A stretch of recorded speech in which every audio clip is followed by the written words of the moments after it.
Very good morning, student. Am I audible? Yes, student. Yes, ma'am. Okay, okay. So now today we will going to start with our next module. This is your module number two, money, inflation, and monetary supply. Okay. So till the chapter eight, we have seen our first module, introduction to microeconomics, and now it is second module here. Okay. तो money supply मतलब first module में हम लोगों ने क्या देखा था कि which are all the concept which we are using when we are studying about the micro economics like we have seen what is national income, then the phases of trade cycle, then aggregate demand, aggregate supply, effective demand, consumption function, investment function, then theory of multiplier. So these all concepts were coming into your macroeconomics. Okay. So macroeconomic में क्या होता है जब when we are talking about the aggregate behavior. So that everything we have seen. Now in the second module we will going to see all about the money supply and the monetary policy. So it is about the money supply and monetary policy. It means everything related to that कि money supply कैसे measure किया जाता है, what is velocity of circulation of money, Keynes का theory क्या है money supply के ऊपर, then again how does that money supply will going to leads to increase in the price level and all, how the RBI deciding about the monetary policy. So this everything we will going to see in your second module. Okay. तो पहला है हम लोग पहला section देखने जा रहे हैं सेकेंड मॉड्यूल में. It is about the money supply. So what exactly we will going to see in this module? We will going to see that what are the constituents, what is money, what is money supply, what are the constituents of money supply, what are the determinants of money supply, and what is velocity of circulation of money. मतलब यहाँ पे generally you will going to see कि पैसा क्या होता है और उसको कैसे सप्लाई किया जाता है और सप्लाई होने के लिए क्या क्या डिटर्मिनेंट्स होते हैं, क्या चीज़ रहते हैं कि जो सप्लाई डिसाइड करती है. Okay. So this way you will come to know about the money supply. Okay, we'll start with the introduction here. Money is very much a part of our daily functioning and therefore we all are very familiar with it. Yet not many of us can define it precisely and explain its meaning clearly. Let us therefore try to give a formal meaning or definition of it. सबको पता है पैसा क्या है लेकिन nobody knows what exactly the definition of the money. Okay. So according to Crowther in his book An Outline of Money says money can be anything that is generally acceptable as a means of exchange and that at the same time act as a measure and the store of value. मतलब money क्या होता है कि वो हम लोग exchange करने के लिए कोई चीज़ों को खरीदने के लिए जो हम लोग कहते हैं मीडियम ऑफ एक्सचेंज रहता है. So that is called money as a it is acceptable as the means of exchange. कोई चीज़ों को लेना खरीदना है तो उसके लिए वो जो एक्सचेंज हम लोग use as a means of exchange हम लोग मनी को यूज करते हैं. देन उसके बाद में money is also acting as a measure and the store of value. मतलब एक पर्टिकुलर प्रोडक्ट का किसी चीज़ों का क्या वैल्यू है, कितना वो वर्थ है करके. तो वो हम लोगों वो स्टोर ऑफ वैल्यू हम लोग वो जो मेजर ऑफ वैल्यू है that we can able to do with the help of money here. So उन्होंने तीन कॉन्सेप्ट बताए यहाँ पे. क्राउथर ने कहा है money acting as a means of exchange, it is acting as a measure of value, it is acting as a store of value also. ठीक है. Then according to Alfred Marshall, money constitutes all those things which are at any time and place generally accepted without doubt or special inquiry as a means of purchasing commodity and services and for defraying expenses. मतलब यहाँ पे when we are using the money as a means of exchange तो उसको कोई doubt नहीं करेगा. It will everybody will going to accept it. कोई ऐसा नहीं बोलेगा कि नहीं नहीं ये क्या दे रहा है मुझे, ये थोड़ी ना मुझे चाहिए करके. So that way it will not going to happen. Okay. Like when we are doing any kind of a transaction, so in that transaction if we are using the money as a means of exchange so it will going to be accept here. Okay. So that was the Alfred Marshall point of view. Then according to D.H. Robertson, the meaning and the purpose for which money is used and clearly brought out by D.H. Robertson by stating that money is anything which is widely accepted in payment for goods or in discharge of other kinds of business obligation. यहाँ पे भी उन्होंने वही कहा है कि मतलब payment of goods के लिए मनी को एक्सेप्ट किया जाता है और किसी भी चीज बिजनेस में कुछ भी हमें वहाँ पे कोई ट्रांजैक्शन करना है तो वहाँ पे भी मनी को यूज किया जाता है. So money is a financial asset that is universally accepted as a means of payment in transaction and settlement of debt. Money is a liquid asset, that is it can be transformed into any other goods and services. Why we are saying money as a liquid asset? Because it is immediately accepted as it is. हमें उसको किसी और चीजों में convert करने की जरूरत नहीं पड़ती है. Okay, so therefore we are saying money is a liquid asset. All this definition explain the meaning of money through its function. That is what the American economist Walker tells us by defining money. Money is what money does. ठीक है. तो यहाँ पे आपको एक बात समझ में आ गया कि फंक्शंस ऑफ मनी के अकॉर्डिंग अगर हम लोग बात करेंगे तो जो भी इकोनॉमिक्स थे they all have given the meaning of money according to the functions of money. Like for example, money as a means of exchange, it means they are acting as a medium of exchange. Money as a measure of value, money as a store of value. ठीक है. So the उसके बाद में क्या है? Okay, चलो let's start with the money supply meaning. What is the meaning of money supply? Money supply refers to the stock of money held by the people in spendable form. देखो, अगर तुम्हारे पास gold है so that gold we cannot say as a money. क्यों नहीं कह सकते उसको? Because it is not easily convertible. हमें उस वहाँ पे ज्वेलर के पास जाना पड़ेगा, then we have to convert it into the money. ठीक है, तो वो स्पेंडेबल फॉर्म में नहीं होता है.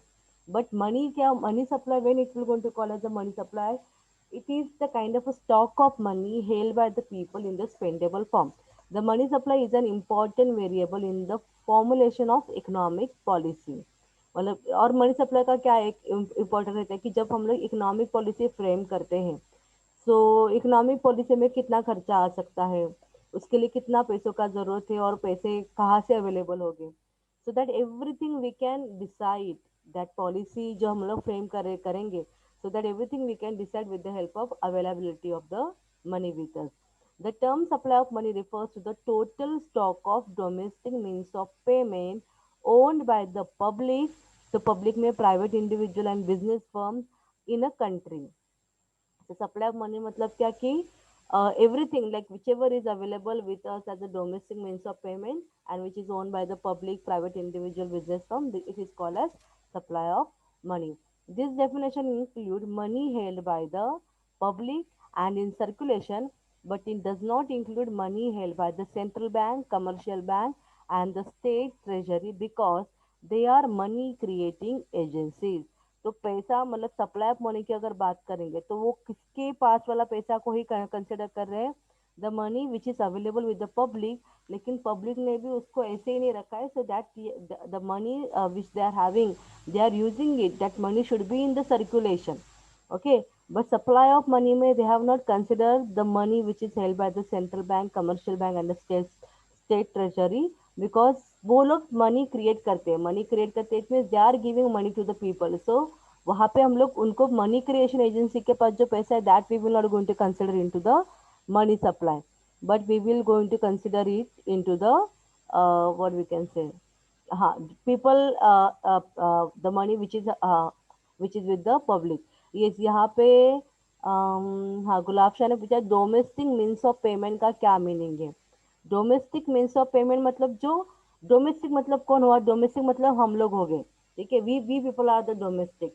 तो हम लोग जो पैसा यूज करते, जो चीजें यूज करती है as a means of payment, तो डोमेस्टिक मीन्स ऑफ पेमेंट मतलब हम लोग हमारे हमारे पास जो पैसा है हम लोग उसको अवेलेबल करते हैं, हम लोग उसको यूज करते हैं, सो that is called domestic means of payment. ठीक है, मतलब अपने पास जो पैसा है उसको यूज करना. यहाँ पे उन्होंने क्या कहा है कि पैसा सेंट्रल बैंक के पास भी है, कमर्शियल बैंक के पास भी है, देन स्टेट ट्रेजरी के पास भी है, लेकिन उसको उन्होंने यहाँ पे कंसिडर नहीं किया. लेकिन जो पैसा डोमेस्टिक पीपल इट मीन जो हमारे पास अवेलेबल है, जब हम लोग उसको ट्रांजैक्शन के लिए यूज करते हैं, स्पेंड करते हैं, then it is called as your money supply. तो उसको एक पॉइंट ऑफ व्यू से उन्होंने बोला है कि डोमेस्टिक मीन्स ऑफ पेमेंट करके. ओके शायद, okay gulab Shah, is it clear? Okay. Yes, ma'am. Next, say money held by them is not in actual circulation in the country. So the stock of money held by the public in a spendable form alone constitute the money supply at a given point of time. The value of stock of money, that is money supply, can be measured at a given time or on a particular date. तो उन्होंने क्या कहा है कि stock of money held by the public in spendable form, ये एक ही चीज ऐसी है कि जो मनी सप्लाई को कॉन्स्टिट्यूट करती है। वी कैन नॉट से कि नहीं हमारे कंट्री के पास तो इतना पैसा है करके, लेकिन वो पैसा है उसको यूज किया जाता है क्या, उसको यूज नहीं करोगे तो उसका क्या मीनिंग है। Okay, so therefore they have given the more when they are talking about the money supply concept, तो यहाँ पे वो लोग जो पब्लिक के पास पैसा है लेकिन वो पैसा पब्लिक यूज करती है, वो पैसा सर्कुलेशन में है, उसी को उन्होंने कहा है कि this is only the constituents of money supply. Okay, now the next point we are writing here, we are discussing here constituents of money supply. See, economics are not unanimous about the constituents of money supply. However, some of the important constituents and the concept of money supply are explained below. Constituents of money supply में उन्होंने दो part में divide किया है, one is the traditional measure and the other one is the modern measure. ये ध्यान में रहना है स्टूडेंट, आपको एमसीक्यू में ये क्वेश्चन किया जाता है, which measure is called as the narrow money concept. तो नैरो मनी कॉन्सेप्ट अगर आता है so it is traditional measure, and when it is coming as a broad money concept so this is modern measure. Okay, so what is traditional measure or the narrow money?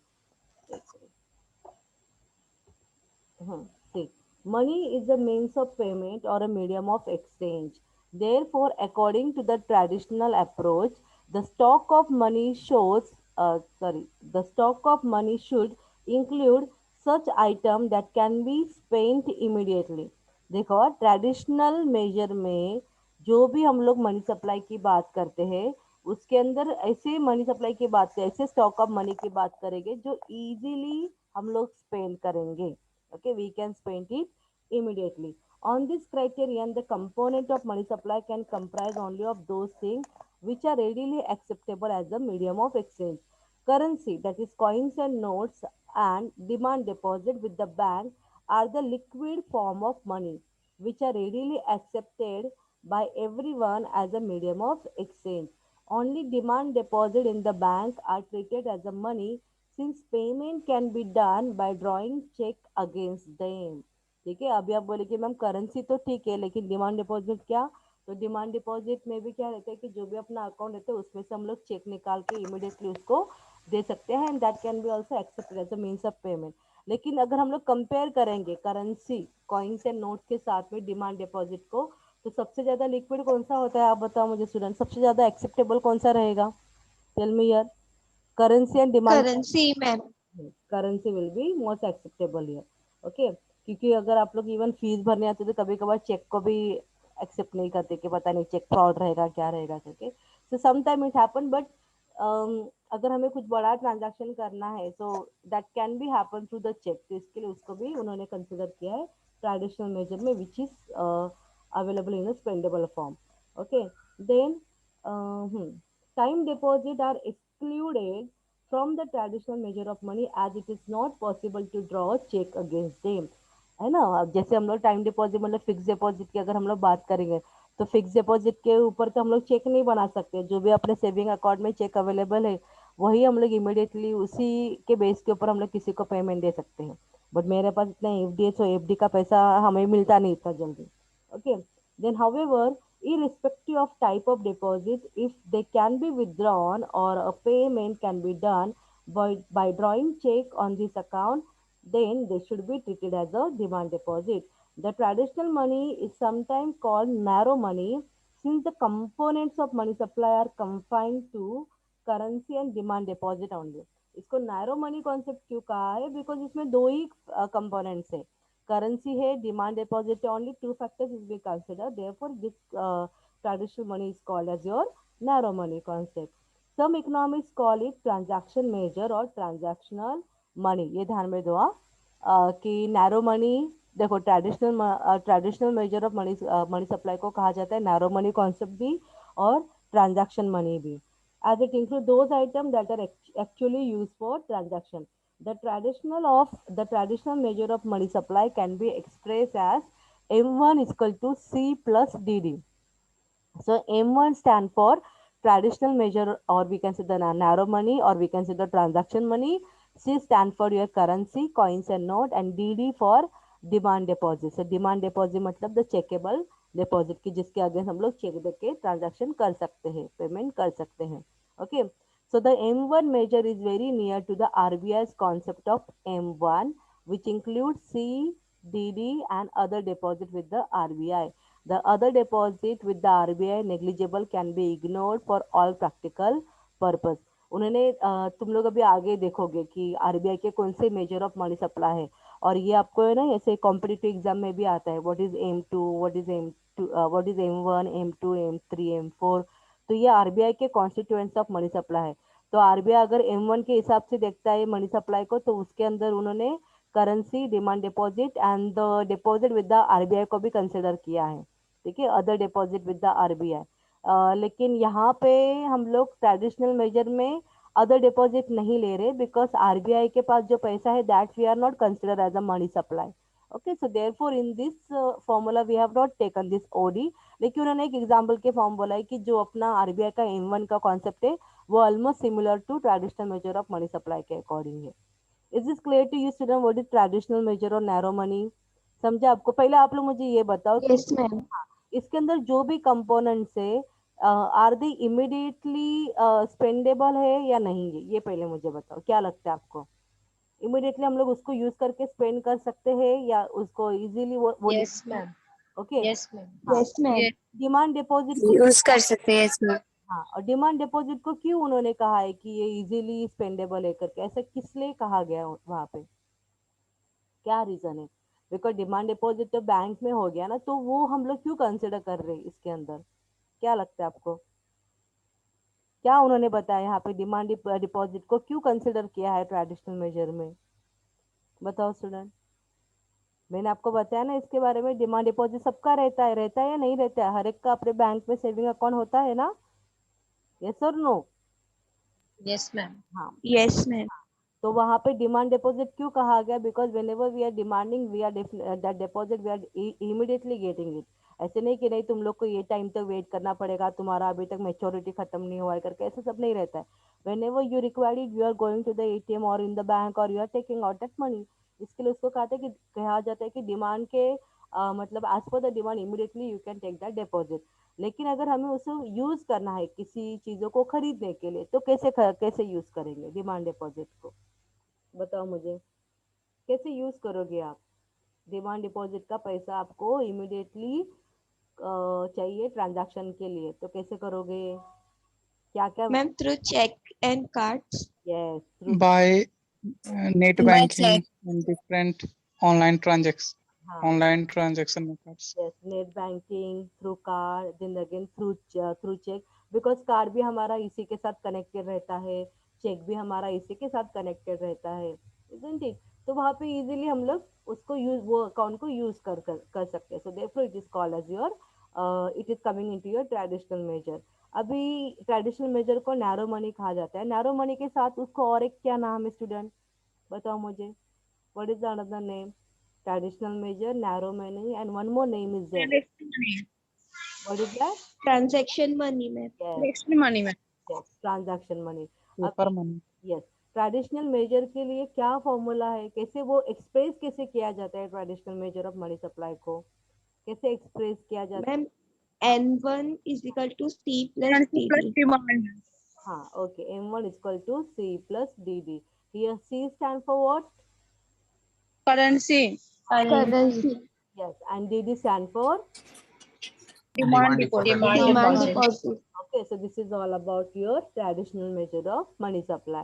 Now the next one here, modern measure. अभी modern measure को क्या कहा है उन्होंने? modern measure को उन्होंने broad money. Broad. ठीक है, अभी आप लोग मुझे, मैं आगे नहीं बढ़ती हूँ, लेकिन आप लोग मुझे बता दो कि उन्होंने border measure को क्यों broad money कहा है और ट्रेडिशनल मेजर को क्यों नैरो मनी कहा था? क्या डिफरेंस लग रहा है आपको इधर? बताओ मुझे. ट्रेडिशनल को उन्होंने नैरो मनी कहा है, मॉडर्न मेजर को उन्होंने ब्रॉड मनी कहा है. And through the chart you will come to know कि why it is narrow and why it is broad. क्यों, क्या लग रहा है आप लोगों को? In lim हाँ, बोलो बोलो. Correct, you are going correct. in narrow money limited scope is there. Yes, very good. Narrow money में जो कंपोनेंट्स ऑफ मनी सप्लाई वो उन्होंने दो ही लिए हैं, लेकिन ब्रॉड मनी में क्या है, components of money supply are Unlimited. Yes, unlimited नहीं, अनलिमिटेड मत बोलो, वहां पे ज्यादा है, ब्रॉड मनी में हम लोगों ने ज्यादा कंपोनेंट्स ऑफ मनी सप्लाई को लिया है। Okay, so this is your modern measure. A broader concept of money supply has been evolved to include all very close substitutes of money in the measures of money supply. It is also called as broad money since it brings an item which, while not quite as liquid, are highly liquid। मतलब उन्होंने कहा है कि यहाँ उसके अंदर जो पैसा है, मतलब जो कंपोनेंट्स है, वो उतना ट्रेडिशनल मेजर के अकॉर्डिंग उतना लिक्विड नहीं है, ऐसा उनका कहना है। ठीक है, economics like Milton Friedman, Gurley John C, then Shaw Edwards, that is Gurley Shaw, and Radcliffe Committee. The committee, Radcliffe Committee क्या है? The committee appointed to study the working of monetary system in England. तो England की जो monetary system को handle करने वाली committee है, that is called Radcliffe committee, and they are closely associated with the modern approach. ठीक है, उन्होंने ये मॉडर्न अप्रोच में डिफरेंट डिफरेंट कॉन्सेप्ट, ये इतने सारे इकोनॉमिक्स ने वहाँ पे कंसिडर किया है कि ब्रॉड मनी में क्या क्या होना चाहिए करके। ठीक है, तो आपको क्या समझा यहाँ पे, ब्रॉड मनी में क्या है, जो भी कंपोनेंट्स है यहाँ पे, they are also acting as a measure of money supply, but they are not as liquid as the traditional measure। इतना immediately मतलब चलो हाथ में है और यूज कर लिया, उतना नहीं रहेगा उनका liquidity। okay, then according to Milton Friedman, the money supply concept is wider and includes saving and the time deposit with the commercial bank, because time deposit can be made available for spending purpose with limited cost here। उन्होंने क्या, Milton फ्रिडमन ने क्या कहा है कि अभी जो, जैसे देखो नया कौन, आपको पता रहेगा कि एफडी, जैसे what we can say your current account, उसके अंदर तुम लोग का अकाउंट में उतना पैसा भी नहीं रहेगा, फिर भी तुम लोग ओवरड्राफ्ट फैसिलिटी के थ्रू वहां पे पैसा ज्यादा निकाल सकते हैं। तो कभी कभार वो टाइम डिपॉजिट भी अपने लिए एक्ट काम कर जाता है एज अ डिमांड डिपॉजिट। तो उन्होंने क्या कहा है कि मनी सप्लाई मतलब क्या हो सकता है, मनी सप्लाई मतलब whichever thing, whichever account that you can use for any transaction, तो वो तुम्हारा मनी सप्लाई में आ जाता है। ओके, तो देयरफॉर उन्होंने कहा है कि मिल्टन फ्रिडमन ने क्या कहा है वहां पे कि जो time deposit, saving and time deposit रहते हैं कमर्शियल बैंक के पास में, तो वो पैसा भी वो अवेलेबल करवा के देते हैं with limited cost. Then according to Gurley Shaw, even liabilities of the non-banking financial intermediaries and the bond share, that is various grades of near money which affect the aggregate expenditure, are included। Money supply is measured as weighted average of currency, demand deposit and the near money asset here। तो उन्होंने कहा है कि girly Shaw ने कहा है कि जो एनबीएफआई, जो नॉन बैंकिंग फाइनेंशियल इंटरमीडिएरीज भी है, तो उनके जो बॉन्ड्स रहेंगे, शेयर्स रहेंगे, वो भी लोग यूज कर सकते हैं as a near money concept. लेकिन फिर से यहाँ पे क्या होता है कि उसको कन्वर्ट करना पड़ेगा। ठीक है, उसको कन्वर्ट करना पड़ेगा in the forms of money. Then according to Radcliffe committee approach, all the funds lent by financial institution should be included because the total money supply is an important policy variable। तो आपको in short अगर कहा जाएगा तो यहाँ पे वो लोग क्या कह रहे हैं, whatever the economics and the committees are appointed over here, तो उनका ये कहना है कि बैंक जो पैसा देता है, ओके, जैसे कमर्शियल बैंक लोगों को लोन के फॉर्म में पैसा देता है, then again through the shares and the securities लोगों के पास पैसा आता है, so that everything through which the people can get the money, that should be considered as the money supply concept। पहले हम लोगों ने क्या देखा कि जो पैसा कमर्शियल बैंक के पास है, आरबीआई के पास है, उसको कंसिडर नहीं करेंगे, लेकिन वो पैसा अगर वो लोग पब्लिक को अवेलेबल करके देता है in the various form through various method, तो उसको वहां पे उन्होंने कहा it should be consider into the money supply concept. Are you getting me student, क्या बोल रहे मैं यहाँ पे, समझ में आ रहा है? यहाँ पे आप लोग मुझे ये बताओ कि पब्लिक के हाथ में स्टार्टिंग से ही पैसा है क्या मॉडर्न मनी में? Is it there? नहीं, No, ma'am. पहले वो No, पैसा, ma'am. वो बैंक का पैसा है, लेकिन बैंक उनको वो अवेलेबल करवा के दे रहा है so that they can use it for the spending purpose. ठीक है, तो उसके लिए उन्होंने कहा है कि मॉडर्न मेजर में ये जो ब्रॉड मनी कॉन्सेप्ट, उन्होंने बहुत सारे पॉइंट्स वहाँ पे लेके आए कि ये सब चीजों के थ्रू भी पैसा आता है लोगों के पास and they are using it. Okay, the modern measure of money comprises M1 and other liquid asset or the near money। अभी मॉडर्न मेजर में भी हम लोग M1 को भी कंसिडर करेंगे, जो M1 है उसको कंसिडर करेंगे, लेकिन उसके साथ ही साथ में हम लोग अदर लिक्विड एसेट को भी कंसिडर करेंगे। The items included in the list of liquid asset are saving deposit with the restriction on the amount and the number of withdrawal. तो यहाँ पे उन्होंने सेविंग डिपॉजिट के बारे में कहा है, जैसे हम लोग आरडी वगैरह करते हैं ना उसके अकॉर्डिंग।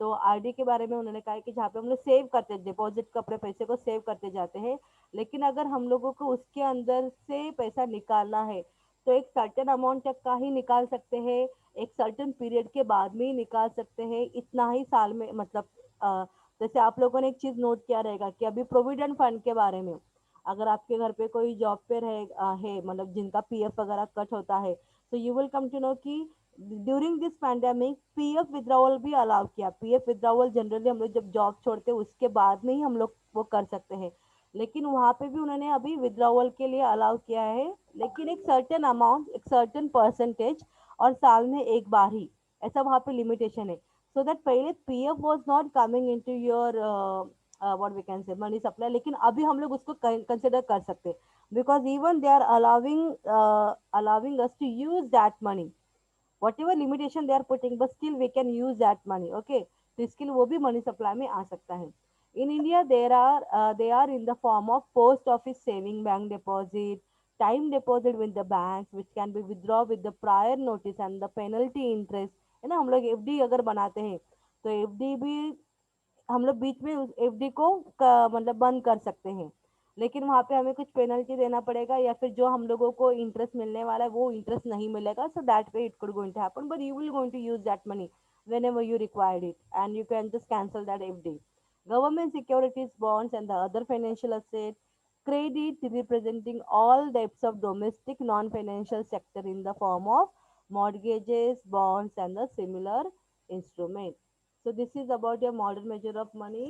उसके बाद में the broad money concept include all the items listed in A, B, C, and it can be expressed as M2 is equal to M1। M1 में क्या क्या आता है पहले मुझे ये बताओ स्टूडेंट, M1 में क्या आता है, चलो याद करो, बोलो मुझे। हम्म M1 is equal to C plus DD. हाँ, C प्लस डी डी, मतलब यहाँ पे करेंसी आ गया, डिमांड डिपॉजिट आ गया, okay. Then A plus B plus C plus D, what exactly it is? So here M2 is a modern measure of the broad money। The item included into the M2 differ in liquidity as the liquidity decline from A to D according to the broad money। Accordingly the broad money can be subdivided into M2, M3 and M4। ठीक है, उन्होंने वहां पे क्या कहा है कि when we are talking about the M2, so M2 में A plus B plus C plus D, what is that indicating कि A से अगर D तक हम लोग बात करेंगे तो compare with the B, A will be quite more liquid, then compare with the C, A and B will be more liquid, compare with the D, A and B and C will be more liquid। तो उन्होंने कहा है कि जब हम लोग RBI के concept के बारे में बात करेंगे तो उस टाइम पे तो उन्होंने उसको लिटरली डिवाइड कर दिया है कि M2 में उन्होंने M1 प्लस ए बी को ही लिया है, M3 में उन्होंने M2 प्लस सी को ही लिया है। तो what is A, what is B, what is C, what is D, so that will all depend upon their liquidity form, कि कौन कितना लिक्विड है उसके अकॉर्डिंग वहां पे डिसाइड किया जाएगा, okay. So this is all about your constituents of money supply। Are you able to understand student what are the constituents of money supply और उसको कैसे डिवाइड किया है? Able to understand here? Yes, ma'am. Yes, ma'am. Then next है determinants of money supply. Determinants of money supply में है high powered money, money multiplier जो हम लोगों ने पढ़ा, लेकिन हम लोगों ने इन्वेस्टमेंट मल्टीप्लायर पढ़ा था, यहाँ पे वो लोग मनी मल्टीप्लायर की बात कर रहे हैं and the other factor. Okay, so this point determinants of money supply we will going to say it in the next lecture, अभी नहीं लेते हम लोग, एक साथ साथ करेंगे तो ज़्यादा दिमाग में आ जाएगा, ओके। अभी एक रिविजन कर लेते हैं जल्दी से कॉन्स्टिट्यूएंट्स ऑफ मनी सप्लाई के ऊपर, okay. So yes student, tell me यार मनी सप्लाई, मनी के फंक्शन क्या है पहले ये बताओ। 3 फंक्शन मैंने बताए थे मनी के, उसके अकॉर्डिंग ही उसका डेफिनेशन क्रिएट होता है। तो which are this 3 functions of money? Money is acting as a what student? Yes, Rizwana, want to say? Medium of exchange। हाँ, medium of exchange, very good. उसके बाद में और क्या था उसका function? Money is acting as a, Anish, I cannot hear you. Liquidate. No, liquid is there, okay, but function के according, money is acting as a medium of exchange हो गया liquid. Then money is acting as what? मैंने दो और बताए थे आपको, याद आ रहा है? Medium of exchange.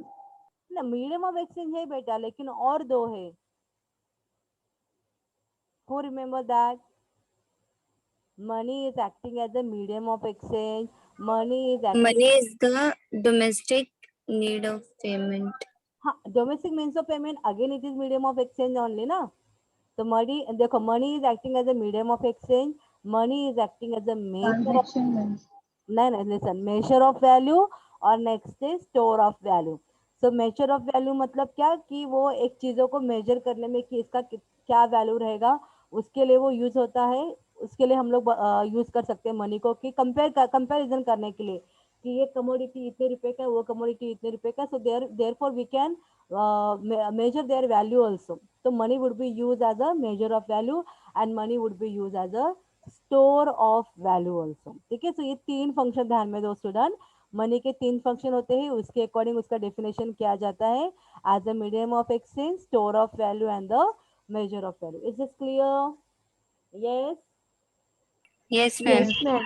अभी आप लोग मुझे ये बताओ कि जब इकोनॉमिक्स ने मनी सप्लाई का डेफिनेशन बनाया, तो उनके हिसाब से मनी सप्लाई मतलब क्या है? What is money supply? Money with the public और मनी विद द बैंक, किसको उन्होंने कंसिडर किया? Money, Money Money with Money with the the public. public. हाँ, लेकिन मनी विद द पब्लिक उन्होंने कंसिडर किया, लेकिन वो पैसा कैसा होना चाहिए? घर पे रखा हुआ पैसा होना चाहिए या सर्कुलेशन में होना चाहिए?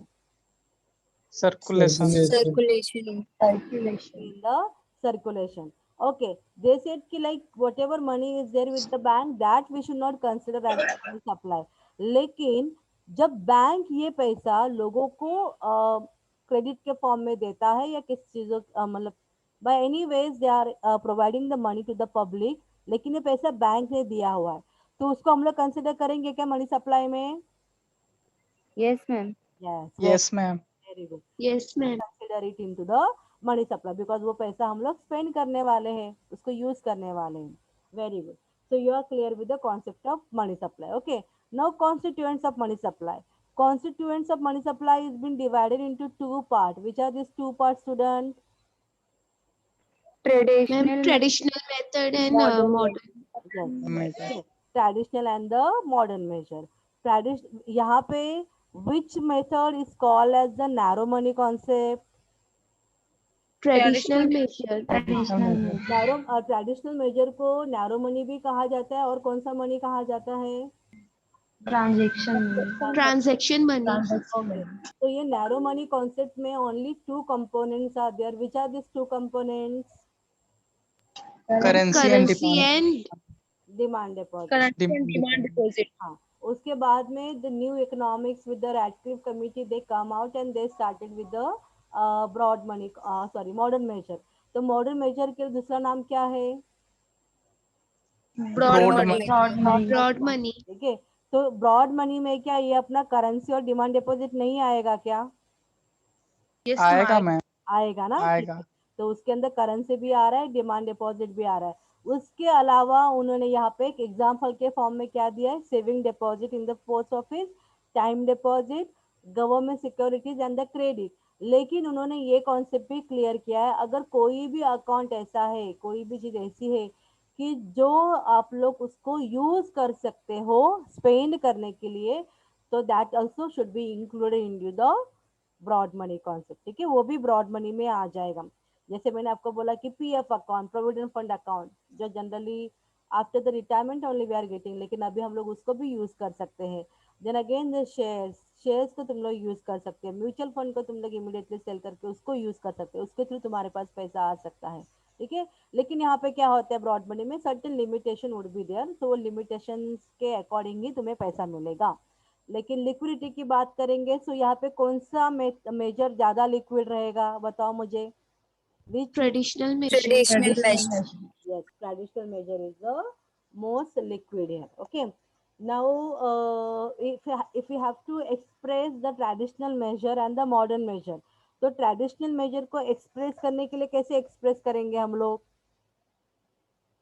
Ma'am N1 is equal to C plus TT. D okay. और मुझे ब्रॉड मनी मतलब अपना मॉडर्न मेजर को अगर मुझे एक्सप्रेस करना है तो what will be the way?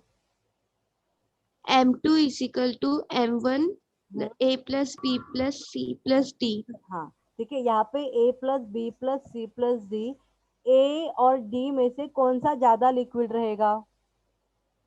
A ma'am. हाँ, ए बी मोर लिक्विड। ठीक है, तो एज पर द लिक्विडिटी जो मेजर मॉडर्न मेजर कॉन्सेप्ट है जैसे कि M2 M3 M4 वो भी उन्होंने वहाँ पे क्लासिफाइड किया। Okay, so that's it for today student, everything is clear to you? Yes, Yes, ma'am. okay. Kajal, have you taken the attendance screenshot? Yeah, ma'am. Okay, okay. Please send it to me. And thank you, student. We'll start next lecture. We'll start with the next year determinants of money supply start करेंगे. Okay. Okay, ma'am. Okay, student. Bye.